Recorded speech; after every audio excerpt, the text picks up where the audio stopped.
hidrostática, lembrando os conceitos de densidade absoluta ou massa específica e de densidade.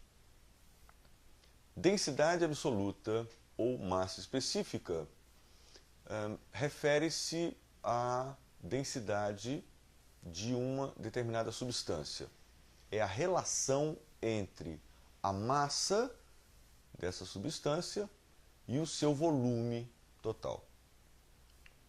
Pois bem, como unidade, nós podemos ter no Sistema Internacional, ou MKS, o quilograma por metro cúbico e no sistema CGC, o grama por centímetro cúbico.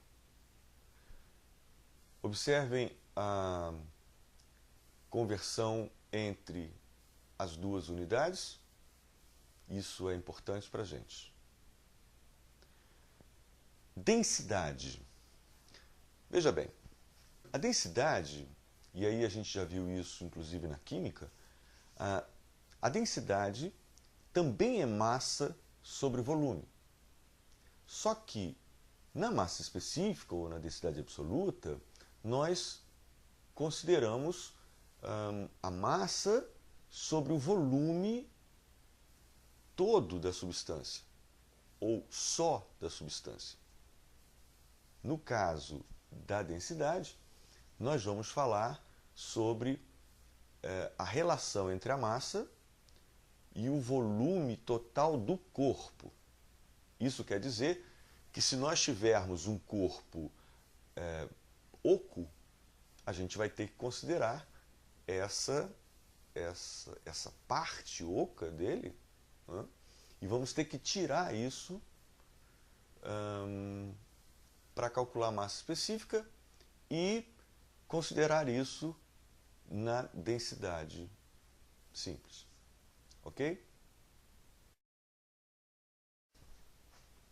Vamos lembrar então a definição de pressão. Então, quando você aplica uma força, essa força ela vai ser aplicada num ponto do corpo. Quando se trata de um fluido, né, essa força ela tem um espalhamento.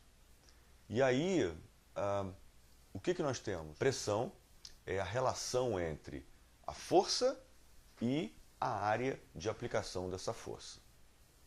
Nós sabemos que força é medida em Newton, a área em metro quadrado, e aí nós podemos ter como unidade o Newton por metro quadrado. Esse Newton por metro quadrado vai receber o nome de Pascal. Ok? Essa definição, esse conceito de pressão é uma coisa bastante simples. Um outro ponto a ser visto é a pressão atmosférica.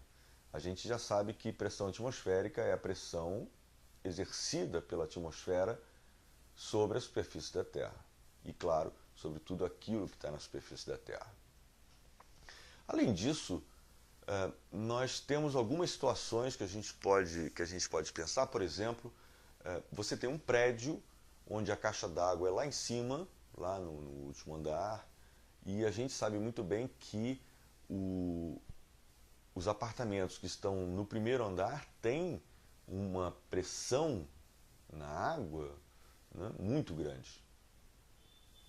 Pelo menos maior do que aqueles que estão mais próximos da caixa d'água. No experimento que nós vimos, do cano com os furinhos, também o último furo, aquele furinho lá de baixo, dá um esguicho muito maior.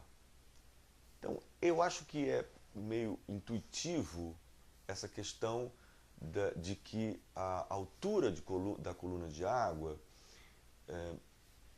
aumenta a pressão no interior de um líquido. Pois bem, a lei de Stevin vai nos dizer exatamente isso.